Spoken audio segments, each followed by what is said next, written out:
Alrighty, I see the number's still ticking up, but with respect to everybody's time, and I know we have a lot to cover here and probably lots of questions, we will get started. So, hello everybody, welcome. I'm Kevin Lee, CEO of the Canadian Home Builders Association here. Really pleased to be joined today with my colleagues Nicole Storshaw, our Director of Government Relations, and Evan Andrade, our economist here at National Headquarters. And in terms of housekeeping, for those of you who have joined us before, we do, of course, keep audio off through this to keep our sound quality good. We do usually take questions as we go, but with so many registrants, it would probably be a lot to handle. So what we're going to do is send them in as you go if you like, or wait till the end. We're going to get to those at the end. We may not be able to get to all of them, and if we don't, then we're going to pull these together in a FAQ anyway, just because it'll be good for people to be able to see that. And the recording, all of our webinars are always available afterwards to members, and so it should be up by tomorrow, no problem. Or always good to get it up within 24 hours. So if you want to see it again, or if you want to pass it on to colleagues in your shop, then you'll be able to get it that way.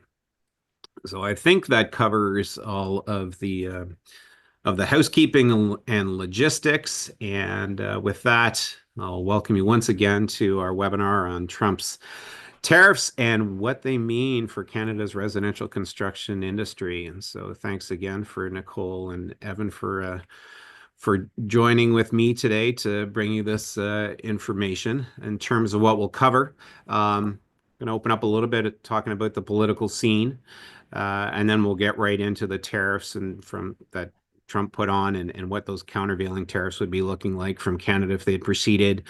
An overview of what the impacts of this kind of trade war could be, and throughout we'll be talking about CHBA actions, what we've been doing and what we will be doing.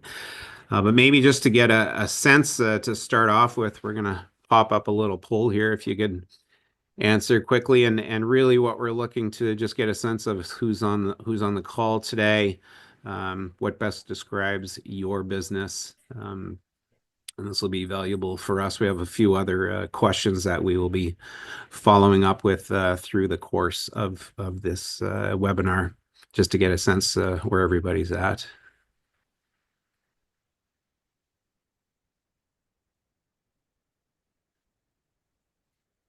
I've never seen somebody come on upside down. That was interesting.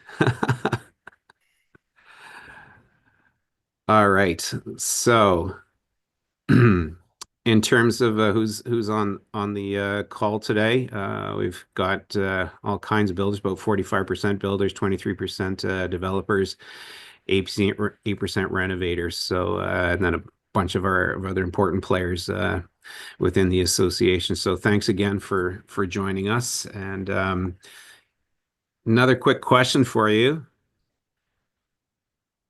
We're all pretty concerned, but we just wanted to check the level of concern. So how concerned are you about the impact of Trump's tariffs and I guess the overall trade war that could ensue, including Canada's countervailing tariffs that would certainly come forward and were to come forward if things had gone a little differently over the past few days?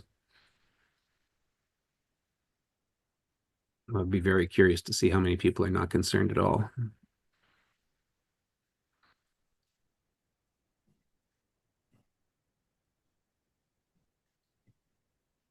All right. So yes, definitely big concern. Good to see a couple of people not concerned at all. Good for you guys. You're definitely in the vast minority at 1%, but certainly we know with close to 2,000 people registering for today, we know this is a huge concern and something we've been obviously very concerned with as well. So looking at the big picture, obviously trade wars never a good thing. We're not going to spend much time trying to get inside Donald Trump's head. We certainly don't know what the real desired outcome is. There's all kinds of conjecture.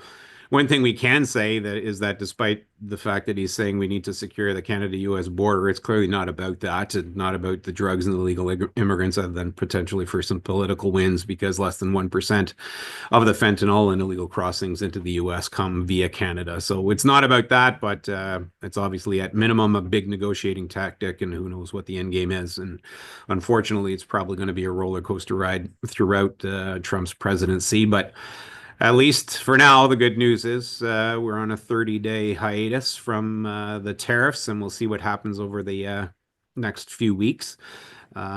Just in terms of the big picture, with thanks to our colleagues and Alliance Network partners at RBC, obviously this is a huge trade shock, biggest one since the tariffs of the 1930s. Obviously, a 25% U.S. tariff on our goods going their way would be recessionary for Canada, which is a huge concern. In a look at the retaliatory tariffs that were put forward, certainly appears they were designed to be asymmetrically challenging to the U.S. versus for Canada, with the intent of trying to leave those tariffs on things where there was choice in Canada to buy things from other places or redistribute Canadian production capacity. And while, whenever the case is for tariffs, it's your manufacturing sector that gets exposed directly, obviously the knock-on effects would matter a lot, including for industries like ours in home building and residential construction at large. And obviously, it's a really tough time for us to be getting tariffs and having a trade war in Canada. Though that all said, the general consensus is this would be damaging for the U.S. economy as well. So that's the big picture. And I'm going to pass it over to Nicole to just sort of walk us through the political angle and a little bit of the timeline that we've seen on this walking forward here. Thanks, Kevin, and thank you to all who joined us today. Over the next few slides, I'm going to set the political scene for you, and I want to lay out some key dates and events that have led to where we are today and give an indication of what is to come. And that starting with November 5th, the date in which Donald Trump was reelected. 3 weeks later is when he announced the 25% tariff on all products imported into the US from Canada and Mexico. Following that, quite quickly, the Prime Minister and key advisors had flown to Mar-a-Lago in Florida to meet with Trump and his closest advisors. So it certainly looked like the Prime Minister was trying to lessen the blow of that announcement. And then back domestically, a couple of weeks later on December 16th, was a really big sort of upheaval on Parliament Hill, which has sort of long-range ramifications for domestic politics, but also vis-a-vis how we are going to be seen as a negotiating partner with Donald Trump.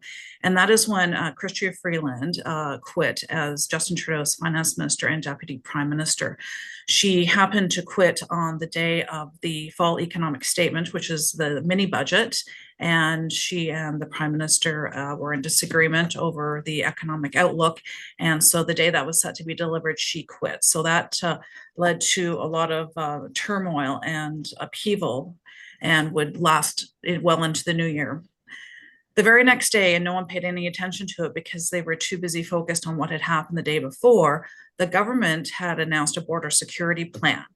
This would certainly have come as a direct result of what Donald Trump was asking for in terms of his claim that his issue with Canada is border security and fentanyl, but no one paid attention to it. And as you fast forward to earlier this week, when the announcement to delay for 30 days, they released what the actual conditions were that Canada had met. And much of it was already announced on December 17th. There were a few tweaks in it, but Canada already basically sort of started on that path. On December 20th, the Prime Minister needed to shuffle his cabinet as a result of Chrystia Freeland leaving it. And that also causes instability because while the shuffle was quite minor, it didn't involve all of his ministers.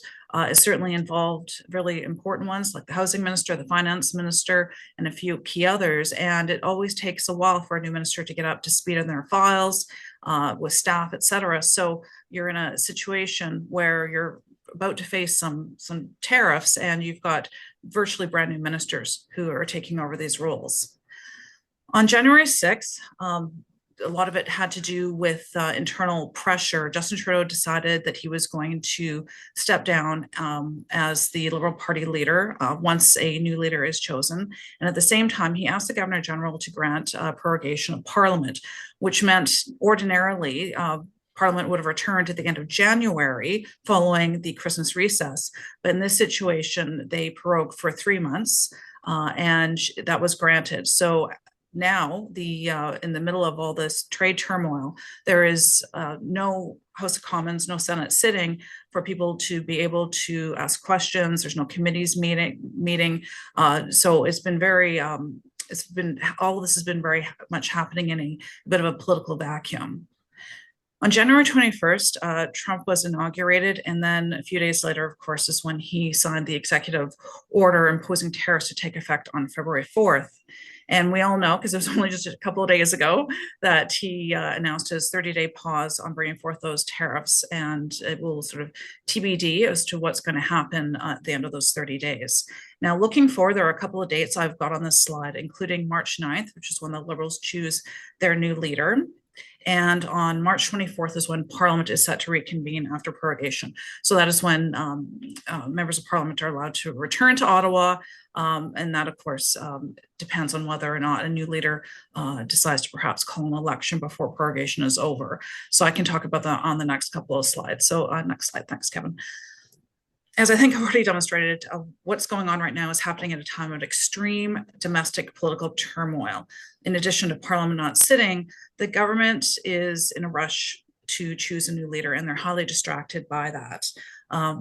For all intents and purposes, Justin Trudeau is considered to be a lame duck prime minister, leading a lame duck government. And of course, Donald Trump is very aware of that.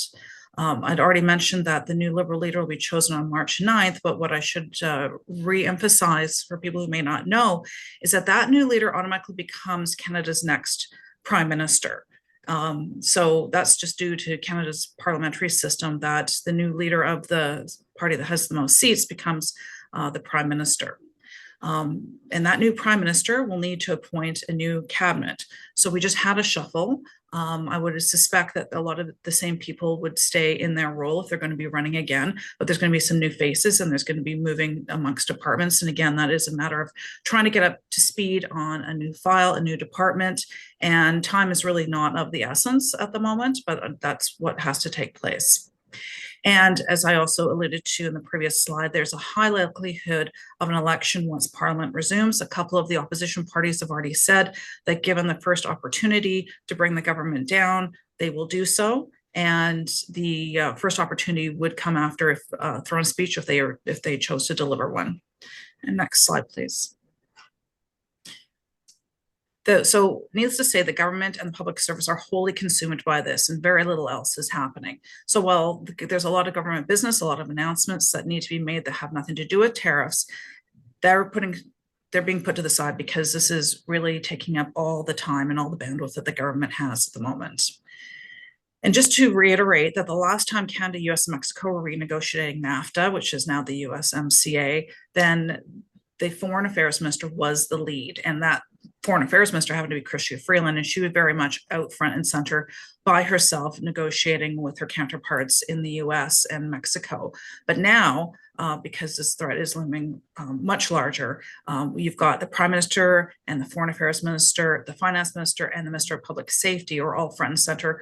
But please remember that virtually every other cabinet minister is also engaged in some way in this. The Prime Minister just already floated the idea of having a COVID-like bailout package for companies who are impacted by tariffs. We don't have any more information on that at the moment, but that could be the key to keeping the Liberal government in power a little bit longer, because the NDP have already indicated that they would keep the Liberals in power in order to get this bailout package passed through Parliament.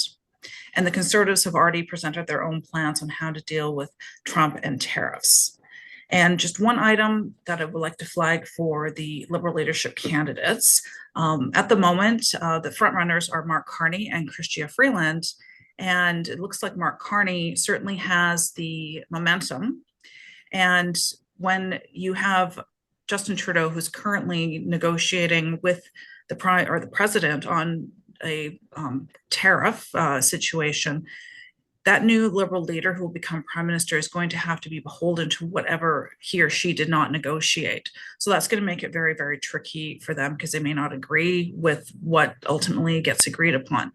So at the moment, that is what we know, and a lot more to come, especially on the political front, especially once that the 30 days is up and once the new Liberal leader is chosen. Thanks Thank a you, lot, Kevin. Nicole. So that gives us a sense, and I'm sure many of you have been following a good chunk of that, but it certainly is a bizarre backdrop against which we're operating with this trade war threat, with all of the upheaval that's gone on politically as well. So getting into the tariffs themselves, obviously the trade relationship between Canada and the United States has always been huge, with over 2.5 billion worth of goods and services going across back and forth across the border every day.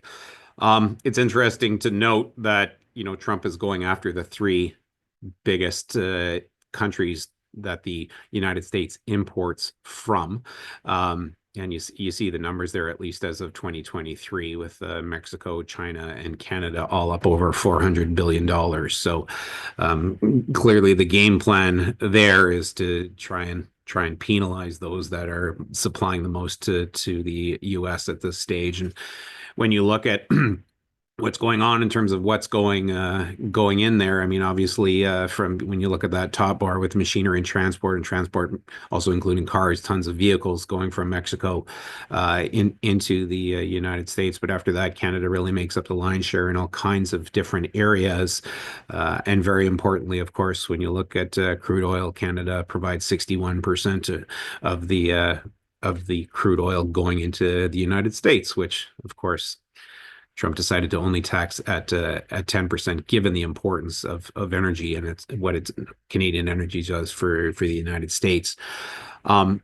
Looking the other way, the U.S. is very dependent, obviously, on exporting to other countries, and Canada really is at the top, or always near the top of that list in terms of value, and also in terms of supporting U.S. jobs.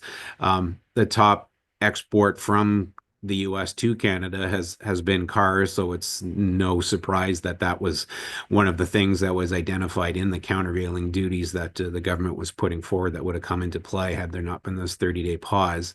And so, according to these calculations here, these tariffs could cost as much as 4 million U.S. jobs south of the border. And it comes down to the state level as well. Canada is the largest export market for 34 or 36, depending on whose numbers you look at. The government's saying 36 states, and is in the top three for 46, and 43 states are exporting over $1 billion to Canada every year. So Canadian countervailing duties would obviously have a huge impact, and the Canadian countervailing duties were not only targeted at specific states, but targeted at specific Republican states, which was quite interesting. In terms of just the basics, I've talked about the 2.5 million worth of goods that cross the border back and forth every day. We exported close to 600 billion worth of goods to the US in 2023. It's about 19% of Canada's GDP. So when we talk about taking a hit on exports, it's obviously huge for our country, for the economy, and there's no doubt that south of the border, adding 25% tariffs to many of those goods that end up as part of home building would erode housing affordability in the United States, would have negative impacts both north and south of the border. And it would limit purchasing power, and certainly slow housing starts in Canada with everything that would go on. Tariffs 101, I'm sure most of you are familiar with this, but I do get a lot of questions about this, even from media, which is surprising, about, how a tariff works. And so basically a tariff is a tax on an imported good, and it's paid to the country that is imposing the tariff. So if we're shipping to the United States, the importer south of the border would pay a tariff to the U.S. government.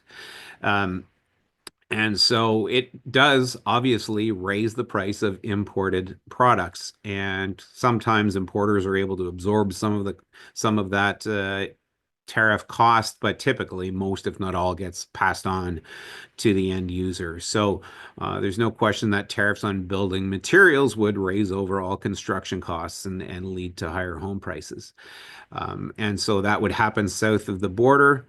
And again, a question I get asked sometimes is, well, how would Trump's 25% tariffs impact Canadian house prices? And the answer is directly, they wouldn't. It's really an impact south of the border, other than if we're exporting raw materials to the States and those get charged the tariff going into the US, and then there's manufactured goods made from those that are coming back into Canada. So a little bit indirectly. But it's really about what Canada does in terms of our countervailing duties in retaliation that would affect the price of construction goods for us for those US goods that are coming into Canada. And it's not like we don't have tariffs, by the way, already. We've had tariffs in Western Canada on drywall for quite some time because of dumping from US factories. And we actually got heavily engaged in that process to fight those tariffs years ago. And if you weren't tracking it, we got engaged again just last year to successfully have those not go up any further. We had them lowered substantially originally and fought it again last year. But the important thing to note with tariffs is, and the reason we won the last time on drywall is because we were making the case for end users, for our industry and for home buyers, homeowners. Usually tariffs don't care about that. We were able to get the government to consider that the last time. Usually it's just about supporting the manufacturing industry in a given country. And so that's really what we're up against in this case.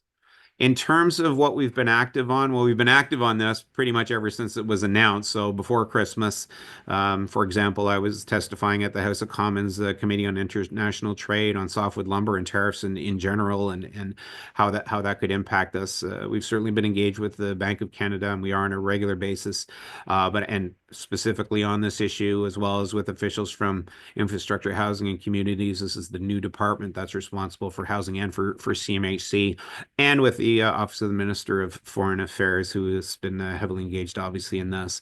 We did put forward a letter to the government explaining the damage, of course, that tariffs on both sides of the border would do. And what we were really after was that construction products and materials be exempt from any countervailing tariffs that would be put on the Canadian side, because obviously we have these huge issues of housing affordability and supply, not to mention the impact it would have on our industry overall. Our U.S. counterparts, NAHB, National Association of Home Builders, have been engaged the same way. They're dead set against tariffs. They've been fighting the softwood lumber tariffs for a while, and also have been quite adamant that there shouldn't be this 25% across the board tariff in the U.S. They have not been successful. As you can see, it's across the board in the U.S. We've been more successful so far on our side. And as always on big issues like this, we've been engaged with other Canadian associations to work together on our advocacy and recommendations and bring a united front forward on these types of issues. So where are we right now? Well, as everybody is no doubt aware, we're on pause, at least for 30 days until March. On Saturday, of course, the February 1st passed, Trump announced the 25% tariffs and 10% on energy. And Canada responded with the countervailing tariffs. And with that, it was about $155 billion worth of U.S. imports that were targeted. It was to come through in two phases. The first would have started on February 4th, on Tuesday. And that was about $30 billion worth of imported goods that would be affected. And then phase two, which was going to wait for 21 days for a comment period, was the next phase of about $125 billion. So again, we were looking at it right away to see how they looked and what came out, because we didn't want it on construction goods. For the most part, it looked okay at the highest level, which was initially published, with the important exceptions of appliances and steel and aluminum, which were listed. So in that first tranche of 30 billion that was to go into effect immediately, it was very, very targeted. Again, appliances were there. The U.S. does supply about 38% of our imports. We import about 1.2 billion of appliances every year. But mostly it was consumer products where there was ample choice to look at alternatives from other countries. So appliances would have been tough, but we do import, over half from other countries as well.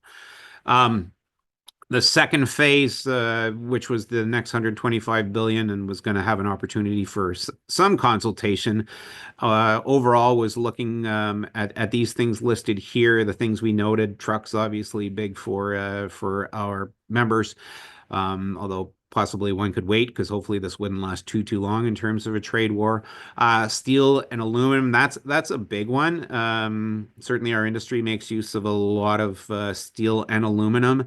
Overall, between the two, we have a positive trade balance. In other words, we ship more to the US than we bring in, but on steel by itself, we bring a little bit more into Canada. And the bigger concern, because sometimes with trade balances, you're like, okay, well, we'll just redirect things, say in Canada, and keep them in Canada rather than in the States. But in the steel industry, it's very much multinationals that are specializing in certain types of products, and so it's not easy to retool and decide you're going to create something here that you weren't creating before because your factory's specialized in other ways. So that's definitely a potential challenge. However, I would add, irrespective of what happens with this particular trade war and the 25% across the board tariff, the steel industry in Canada is certainly expecting a trade war on steel because it's almost like softwood lumber. There's a constant dispute, and the only way to come to settlement is trade war, come to a resolution, and then keep going. So we can expect that no matter what happens with these tariffs, that steel will continue to be a controversial piece. What's going on here? Apologies. Something has happened to the presentation here. This has never happened before. Give me one moment. We'll see if we can figure this out here.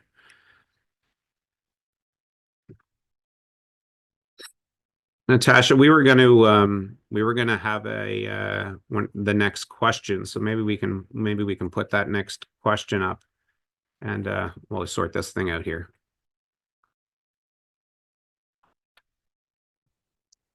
Okay, so while Kevin's doing that, I'm the voice behind the scenes here. We've launched a poll.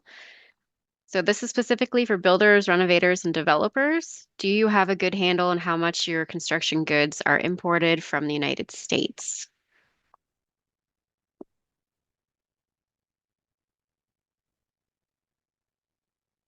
We'll give you guys a few more seconds to answer.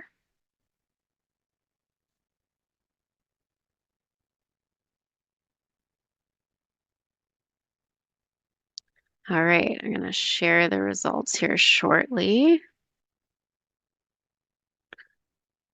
So it looks like about half of the people on the call are somewhat aware. 15% of you are aware, and then the rest are not, but you either plan to figure it out or you don't think there's going to be an easy way to figure that out. So I think we have another poll right after that one. So I will launch that one.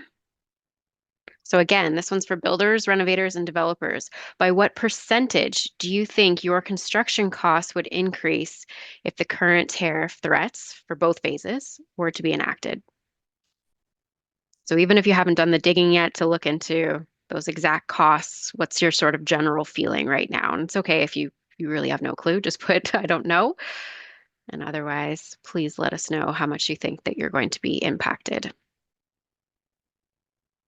So again, builders, renovators, and developers for this question here. I'll give it a few more seconds.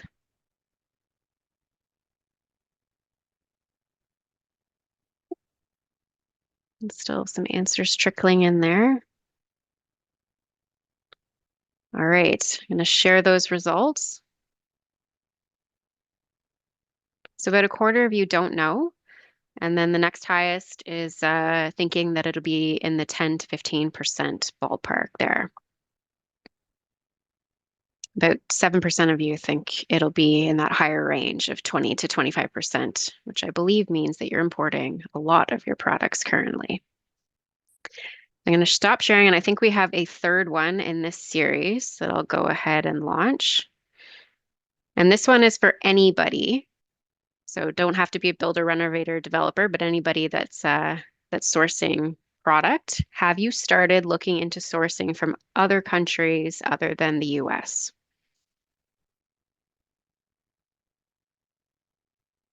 So if you have, let us know if you've had good success so far, a little bit of success, or if it's been a dead end. And if you haven't started yet, let us know.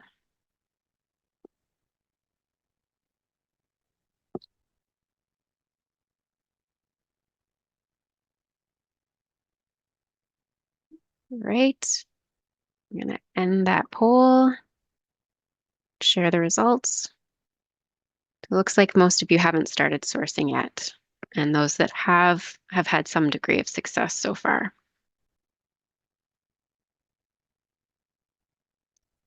Great. Thanks. Thanks a lot, Natasha. All right. Something happened with our syncing system, but nonetheless, we'll flip-flop between a couple of different decks here. Hopefully, it'll be seamless, mostly for you guys on the other side of this. So, at this point, hopefully, I am indeed sharing the list of material imports that came out in the list. So originally we had this high level list, and then we got the details later on Monday. And here it was, literally hundreds of things on there. But as we poured through, and with thanks to Evan for going through the details, because there was a lot of mixing and matching, there did end up being some construction materials, which looks problematic at first blush until you start looking at the actual dollar values. So, for example, there was some softwood lumber on there. And 70% of those imports from softwood lumber are things we do source from the US, except that we export about $9 billion to the state. So it's really, in those cases, something that could probably redistributed within Canada. Same thing on finished lumber. OSB, we actually source from other countries when we import way more than in the United States, and we produce a ton ourselves. And so same thing with plywood. 111 million looks like a lot, but again, we produce way more of our own plywood. And so, things like gas ranges, 28% from the States, but again, mostly coming from other countries.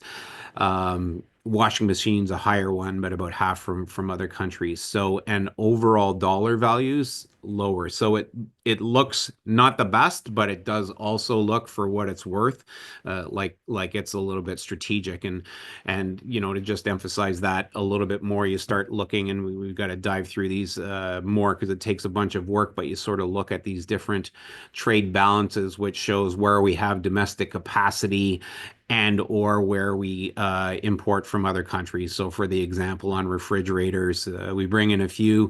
144 million sounds like a lot, but overall, we import 6 times more from other places. So it seems like, at first blush, that it shouldn't be too bad if these were to come to fruition, because of course, as of right now, everything is not supposed to move forward this way. So we shall see how this all moves forward.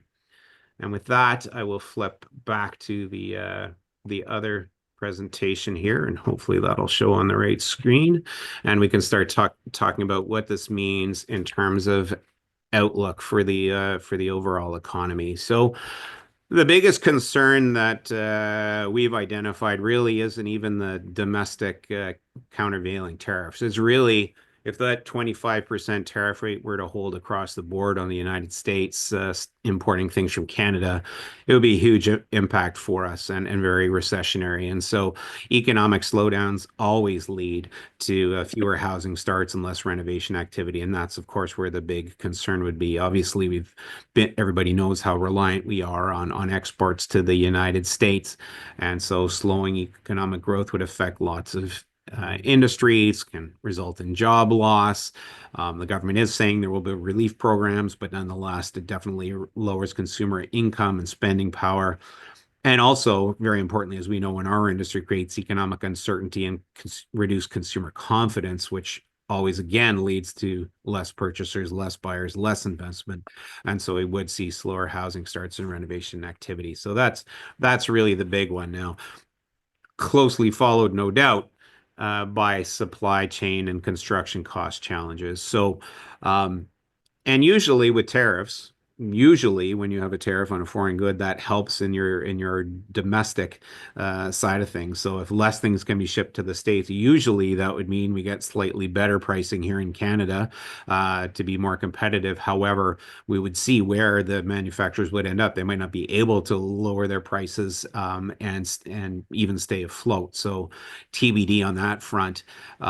And obviously, as we've discussed, retaliatory tariffs would have effects on us, and we're still looking at how to go about doing that analysis because it is tricky right down to the individual home level. And the products that are targeted in this instance would still likely be available from other places, but the reason they're coming from the States is probably because it's cheaper and easier. So while we can look to source from other places, it'll take a little bit of time. The adjustment period can be a little bit painful and bumpy, but that would be the reality. And hopefully with the targeting of those tariffs, and we'll continue to look at them, it would be, the least bumpy possible. And obviously anytime any of us can buy Canadian, it's would be good for the bolstering the economy both now and into the future. So we already had these questions, so I'll get past these. Looks like the deck is finally updated. Thank you, Microsoft. But in terms of other considerations, lumber, which has been a huge issue with, as we saw a few years ago when prices spiked with a huge boom in housing north and south of the border. It's what the real concern is actually the impact on our lumber industry and how well it can survive. Because of the softwood lumber dispute, we are seeing things shut down. It's possible that there will be more that shut down because of this.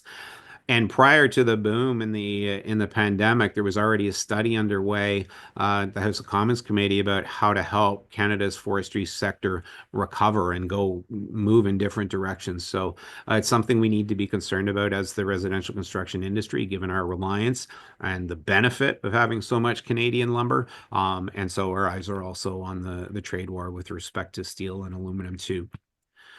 The other question here is that comes up a lot, and I alluded to it earlier, is so how much would this actually impact the individual house? And that is a very, very difficult thing to assess at the macro level. There is so much complexity in the supply chains and so much variation region to region, where drywall is imported from the States in one place, it's completely manufactured in Canada and others.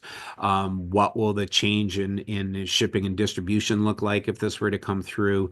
The Statistics Canada data does not break things down nearly far enough to be able to do good assessments in this case, and we have been working with government trying to answer questions as best we can on some of these things because their data doesn't really do it, and the other complexities come from a lot of these products moving back and forth across the border, really. Sometimes products moving back and forth already finished more than once before actually getting sold to the end user. So it is really tricky, and we certainly would recommend, if you haven't already, and we see most haven't already, really started to look at what could be possible, starting to talk to your suppliers and seeing what the story is. And certainly if anybody's done any of their own analysis, sort of initially, what they think the impact would be, we would welcome any insights that you would be able to provide to us. And so I think we've already taken a look at this question as well. So thank you for that. In terms of other important effects, currency. The problem with this tariff, if it weakens the trade balance and our economy starts to suffer, is the dollar starts to suffer. And in those instances, a weaker dollar means imports become more expensive for us. So that would be another consideration and concern. Although I did want to point out one happy note is that yesterday the Canadian dollar did recover a few points after a big slide because of the change in tariffs and the interpretation from the international community that the tariffs are more of a bargaining and negotiation tactic than actually an end goal. So hopefully that does turn out to be true. The other question that comes up is inflation and tariffs, are going to make things more expensive within the supply chain. And so what do central banks do in those instances? And we do meet very regularly with the Bank of Canada, thanks to our housing market index data. They're always super interested in that. We meet with them before pretty much every monetary policy announcement and interest rate announcement where they want to see our data. So thank you to those of you who are participating in that. And so we were able to talk about our concerns, and obviously, in typical situations with inflation, we see interest rates go up to try and deal with that. But again, that can't be dealt with when it comes to tariffs. The interest rates going up won't have any effect in that way, other than to slow everything else down with a sluggish economy. So I think the general sense from pundits is that we can expect another cut with the Bank of Canada moving forward. So we shall see, because these are the types of considerations that the Bank of Canada needs to balance in these types of situations. So where to from here? Obviously, we will continue to engage on everyone's behalf with the government. We have our next meeting with Minister Jolie's office on Monday. Minister Jolie's the Foreign Affairs Minister. We'll continue to advocate that products and materials in construction be exempt from countervailing tariffs, and we'll do whatever we can. One thing to note is that the government will be trying to put everything it can in terms of countervailing tariffs if necessary, because the way this gets solved ultimately is the end of the trade war, right? And trying to get Trump to remove the 25%. So we'll be doing all we can. And if we do get frustrated, you get frustrated, the only silver lining is that the end goal is really to try and put an end to the trade war itself. We do know the government has said that they will have a remission process where they will consider these types of requests for relief from countervailing duties. And as Nicole alluded to earlier, the government has stated it is going to put in some sort of support for workers and for businesses, whether that's the size of what went on in the pandemic, definitely to be determined. And in the meantime, we're also advising, one way you can help completely independent of the tariffs, but that would offset the cost of the tariffs, is dealing with that GST. That's been such a bugaboo for us. And also, for those provinces with HST, PST doing the same thing, removing that, and also lowering development taxes, particularly DCs, DCCs, and those municipalities where they've just gone so incredibly high.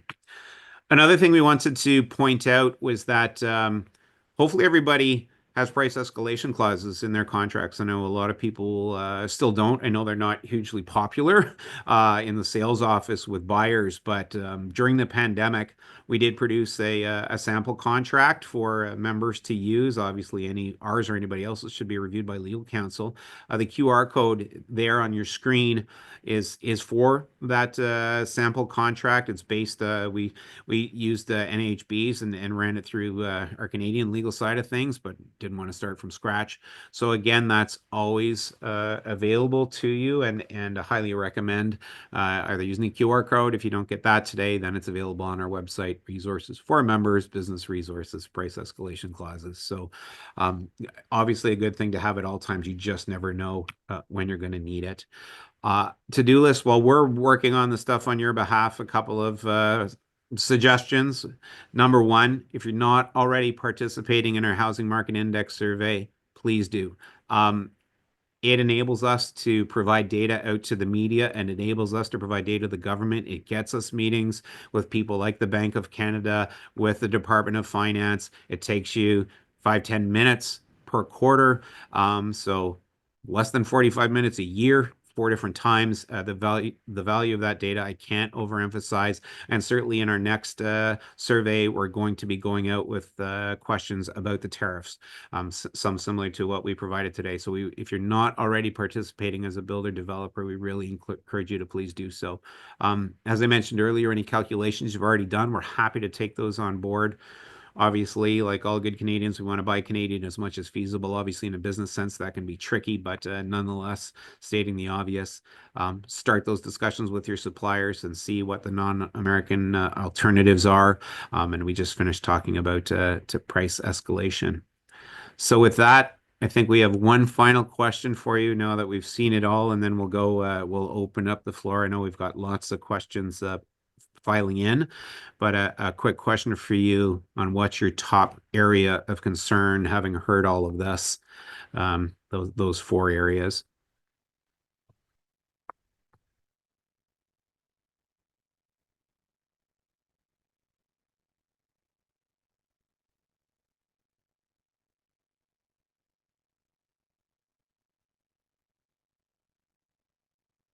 And as I mentioned earlier, we will be grouping up questions as well, and if necessary, going to FAQ process as well afterwards. And we'll publish those and get those out to everybody. So yeah, definitely economy at large, sort of similar to the analysis we've been doing. No question that supply chain and construction costs could be a big challenge. And I think especially more challenging in places where, we're already having a hard time. Ontario, BC, we really see struggling through our housing market index, not looking forward to the year ahead with all of the challenges going on. So adding more challenges like the construction costs will indeed be a big issue for us. All right, so those are those QR codes that were on the previous couple of slides. Feel free to make use of those. Shout out to our Alliance network of partners who help make all of these things possible. But going back through some of the questions that we've seen so far, one area of questioning is around sort of multinationals. So the question, many companies are American owned but enter Canada from a different company. So for example, the example is Friday here, Tesla, American owned, come into Canada from a plant from China. Do you have any data on that product flow? We do have a little bit of data that on that type of product flow, but the most important thing is the tariffs. Don't care who owns the company. The tariffs are about where's the product coming from. So just because Tesla owns a plant and it's let's say American owned, if it's coming from China, it probably wouldn't have the tariffs because it's American owned. Conversely, if it's coming from the States into Canada and we have a countervailing tariff on it, then it would. Evan's here and does a lot of work in this area. Evan, do you want to add anything to that? No, I think you covered that. I think there is a bit of uncertainty over how these tariffs would be applied from like the technical perspective, like country of origin versus ownership of the company. But that'll be something that we're looking to straighten out, and we'll communicate that out as well. Yeah. Yeah, the next question is about the 25% tariff, and is it not offset a bit for goods going to the USA if we have a weaker Canadian dollar? Yes, that's true. It makes the tariff, it makes the final price in the United States a little bit lower, depending on how much the dollar slides. Hopefully, it doesn't slide that much that it eliminates the tariff. That would be a huge problem for us, but obviously, it's not a great solution for us in terms of overall economics and things for Canada. Evan, you got any comments on the dollar in that? No, you covered it. A weaker dollar improves the competitiveness of our exports, including the tariff and that impact. But in general, the interplay between the tariffs and the exchange rate, it again is extremely uncertain. Yeah. Got another question here on international trade barriers. Question is, do international trade barriers add to costs for home builders?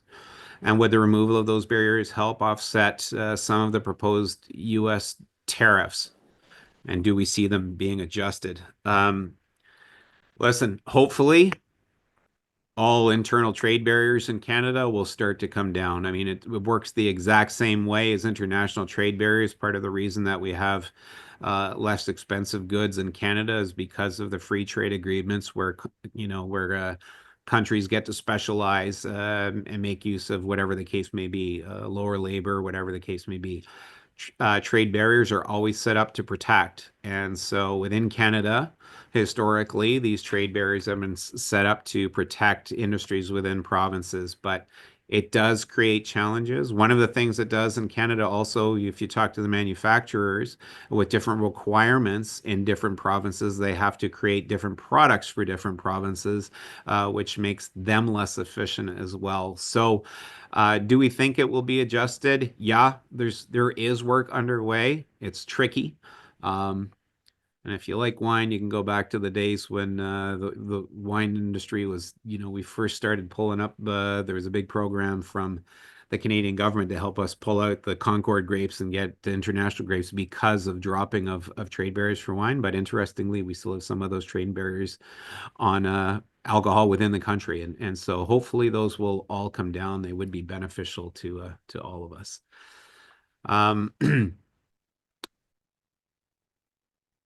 And let's see what else have we got here. Here's a interesting one. How is it possible that the government is suggesting a bailout package like the COVID era? Have we not learned anything? I think one thing that we have learned is that a COVID area type bailout, especially if not properly targeted, can lead to all kinds of problems. And so hopefully there have been some lessons learned and it'll be delivered in a different way. But I do think the expectation will be from Canadians that will be some sort of bailout, and then it really comes down to your politics. How do you expect things to land? And if you know where the NDP is going to land on this kind of thing, and as Nicole started to allude to at the start, in the craziest way, this might end up being something that props up the Liberal government. Nicole, do you want to comment a little further on that? Yeah, absolutely. Obviously, this potential package would come from a point of financial stress on Canadian businesses and workers, but it also comes from a point of political considerations that the Liberals were not long for being in power. And I would say that probably come the end of prorogation at the end of March, they'd be looking at an election.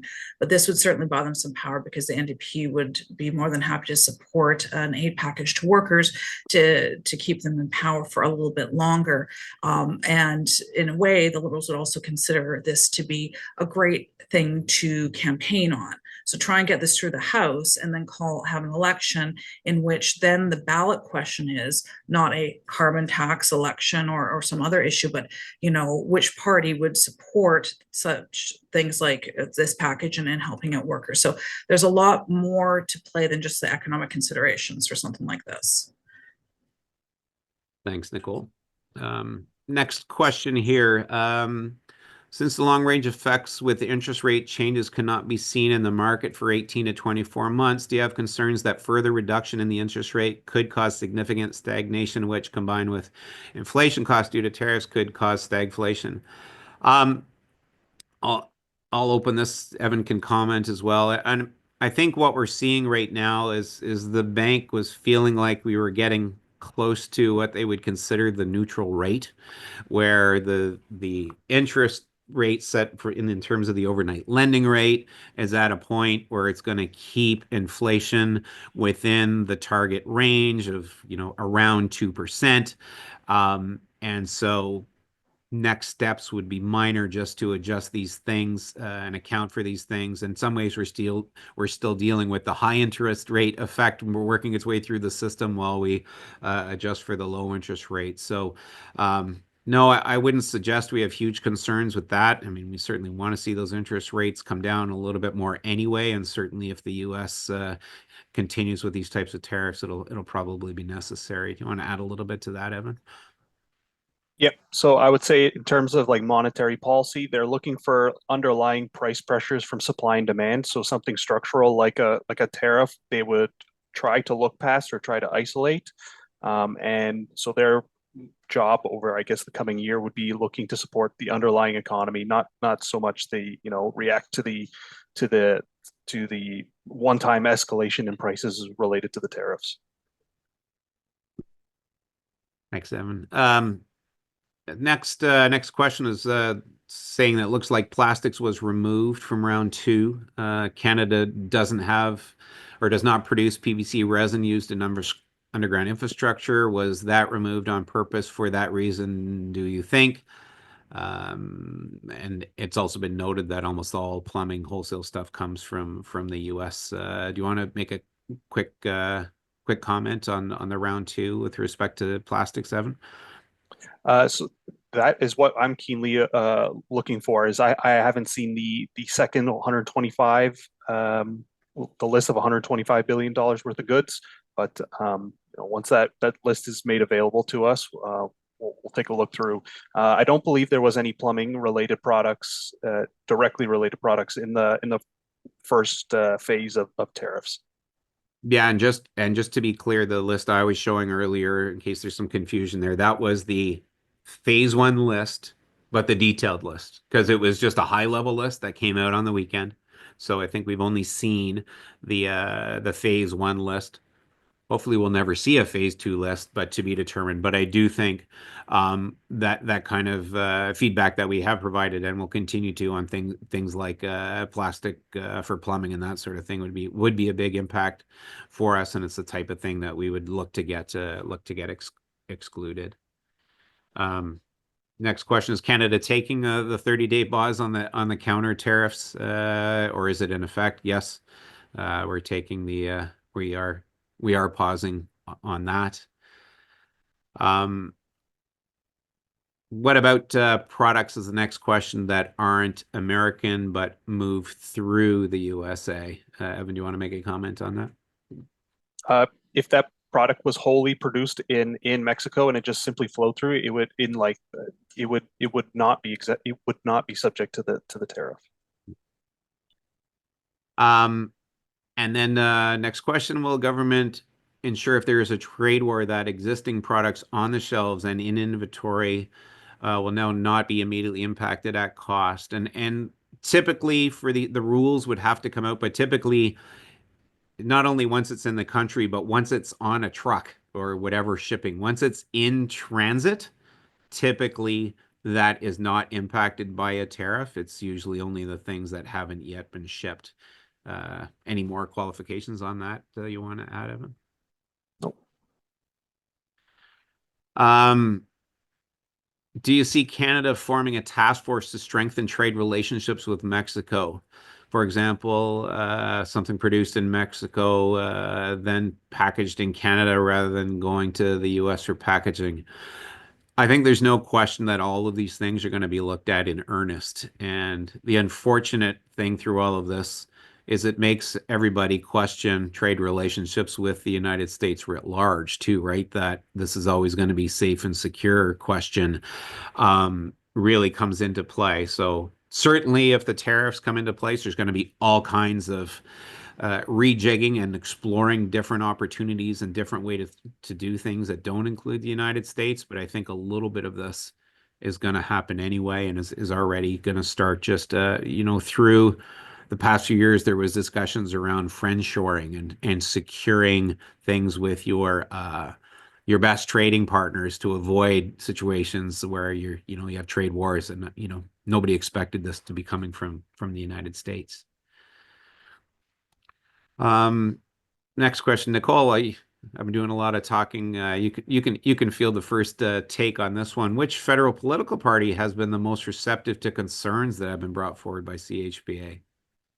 Well, just right off the bat, we have to sort of be careful about looking like we're endorsing one party over another. We do, as an association, have to remain nonpartisan.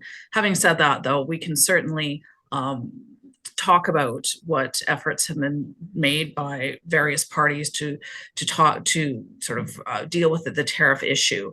I think, as I mentioned before, one of the major challenges that the current government has is that they are a lame duck government. The prime minister will not be around for much longer, only a few more weeks under Justin Trudeau prime ministership.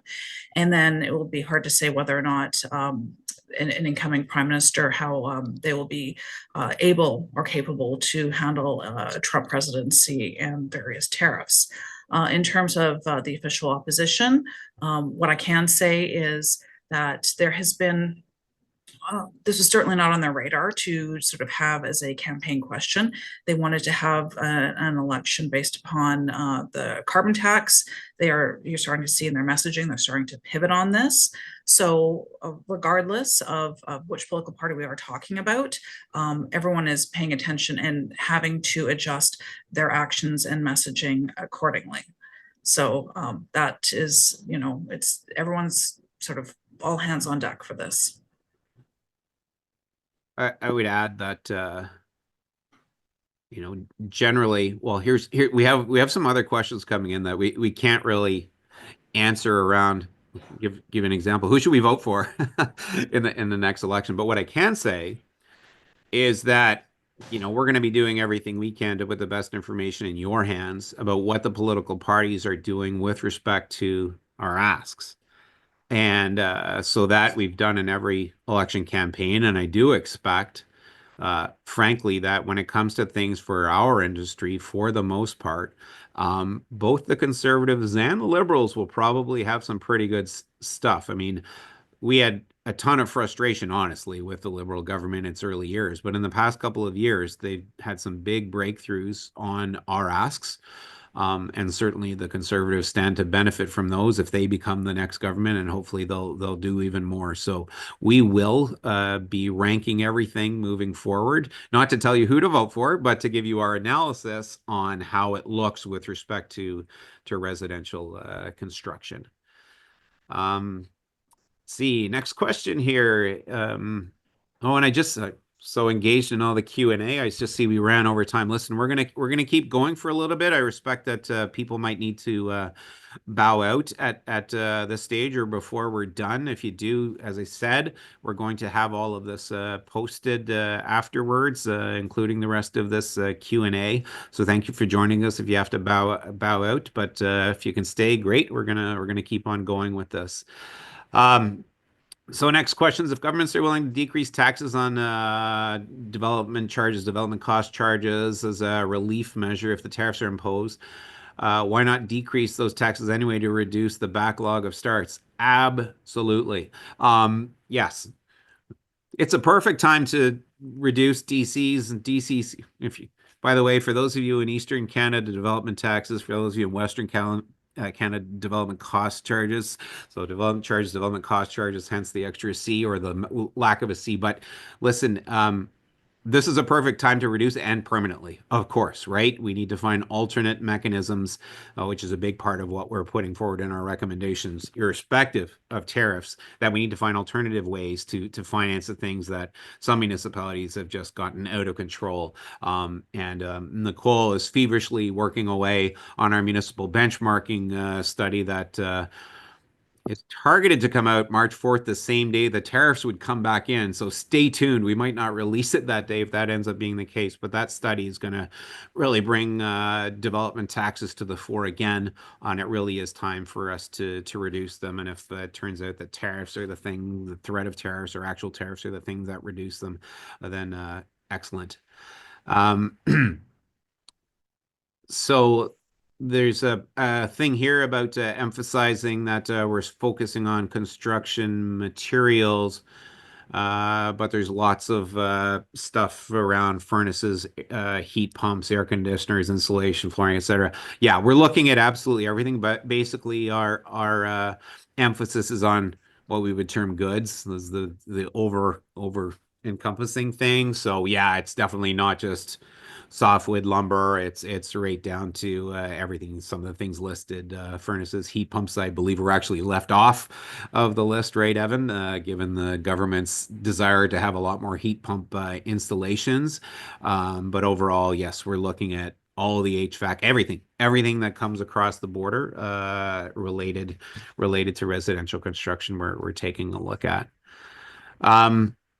In terms of next question here, will the CHBA be lobbying the government to reduce unnecessary recent and upcoming code changes, such as new lateral load, seismic restrictions to help offset tariff costs? Yes. I mean, we're looking to have those changed regardless. So again, much like the DC's discussion, if tariffs help to get that done, all the better. There is just so much coming at us through the code process. If you follow it all, what we're doing at national, we're in over 500 meetings a year on all the codes and code changes, and it's it's impossible to deal with on so many levels, and certainly you folks as our members feel it the most. And so we are looking to get things dialed back there as much as we can, slowed down, and done smartly too. I mean, there are better ways to do things, and there are some things you can put in code if you make smart decisions in other places. So affordability, buildability, all those things are such a huge part of what we're trying to do here with respect to the code. So it is another opportunity. Next question, is there any update if the government is considering GST pause on new construction that may off some of the effects of the tariffs, like we were talking about? Listen, I think that the current government was probably going to do something about GST in the fall, and I actually think that the conservatives scooped them.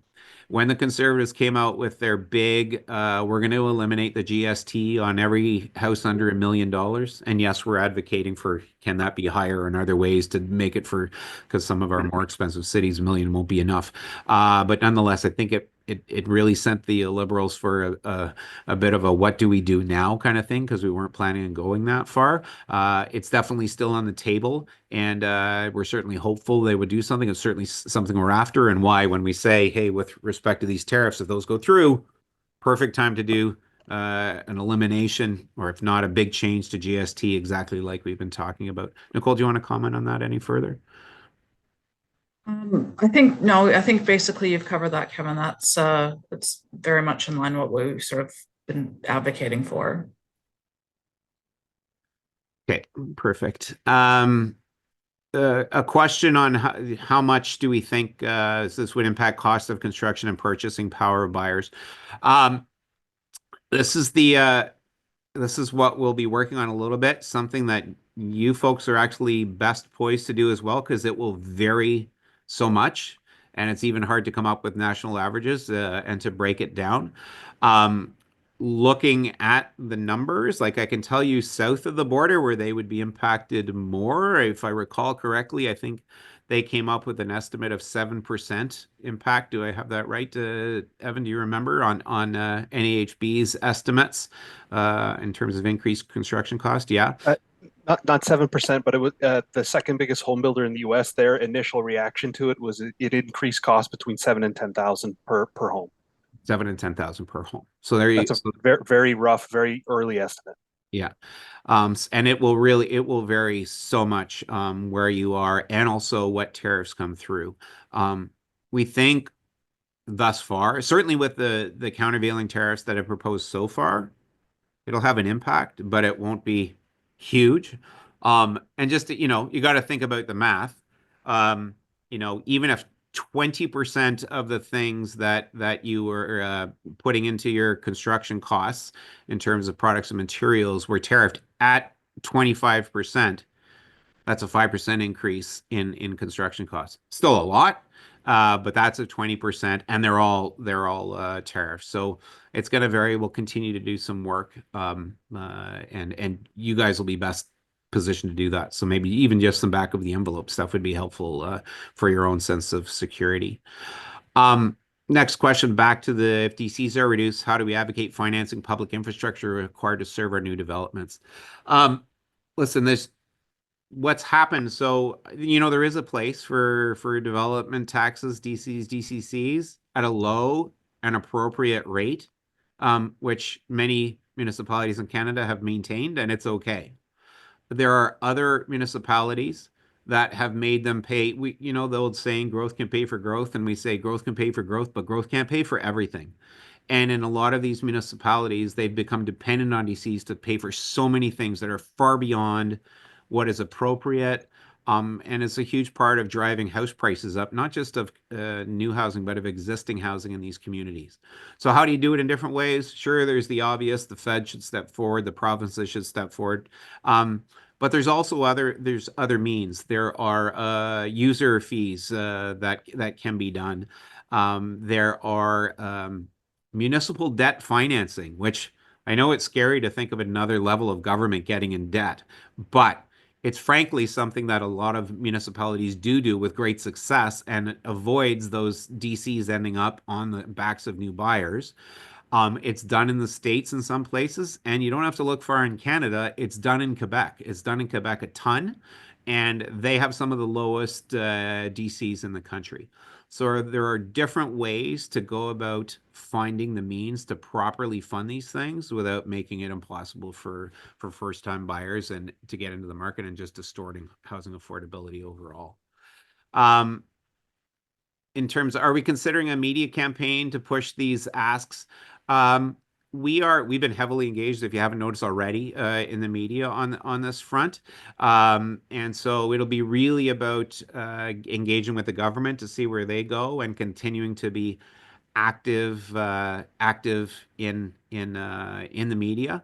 And I don't think it'll be a big advertising campaign about what we need to do, but tons of social media. And we found we get all kinds of traction through earned media with what we say. Our numbers have been staggering when we're going to release our municipal benchmarking study, in March, hopefully on the 4th. But when we did a similar thing with our sector transition strategy last year, we got millions of, like 230 million views in the first 24 hours, about $8 million of advertising worth. So that is the way we'll probably go and continue to keep hopefully all of your concerns as you see us expressing them front and center for the government and for people to help better understand. So I think we've covered pretty much anything, and we've gone over time, but I do want to thank everybody for attending. We're happy to continue to answer things moving forward.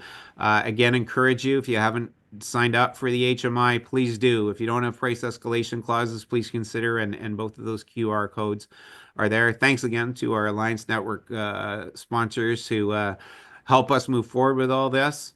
Maybe a special shout out to LG for those of you who are concerned with appliances. Those appliances come from Korea if you're wondering where you're going to get appliances from. So, and by the way, appliances are the second largest source for our imports into Canada. So US first, number two is Korea. So we'll keep all this information coming. We hope this was helpful. We know it's tricky times, so hopefully we're representing you all here, and we'll do our best to continue to do so. Happy to hear the positive or the negative. If you want us to do anything different, we're always ready to take that on board through local EOs, emails to us, whatever the case may be. So thank you again for attending today, and we will see you all soon. And hopefully this tariff thing will go away and we can concentrate on other things over the next little while. Fingers crossed. So thank you very much, everybody. And thanks, Nicole and Evan, for all of your work on this today, too.